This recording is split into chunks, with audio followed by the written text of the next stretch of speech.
That is a true statement. On the other hand, just like every other advanced industrialized country in our peer group, so think Japan, France, UK, Germany, or whatever, because of the national security implications and so forth, you've got to have a good, stable food supply. You've got to make sure that that's taken care of. So you can't leave that 100% to the vagaries of the marketplace.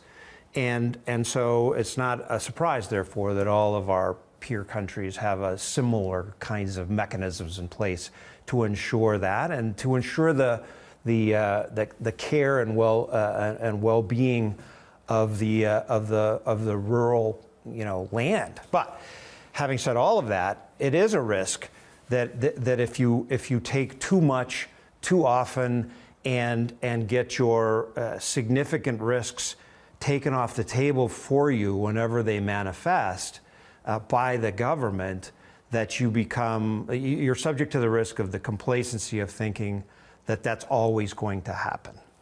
And that can be true in a variety of ways. And I think in our country and in our society these days, there is a tendency for the population to want the government to de-risk things when they go wrong.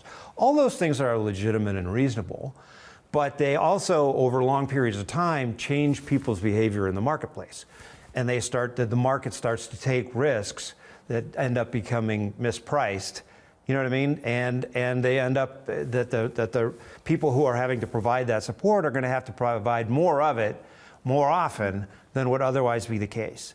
And that is a risk for the agricultural economy. The Congress, I know, grapples with this on a consistent basis to try and determine the appropriate and most effective place level for this, right? It needs to be enough to ensure that we safeguard the stuff that we think we need to safeguard for the best interest of the country, but not so much as to create bad risk-taking behavior or unsustainable subsidies, or to stimulate overproduction that we don't want or need.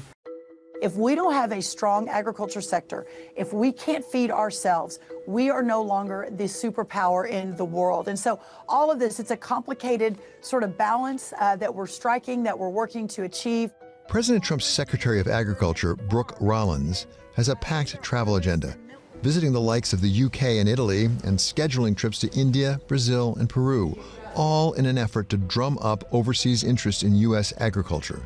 Specific to soybean, corn, really our row croppers, that's really a very direct result of China.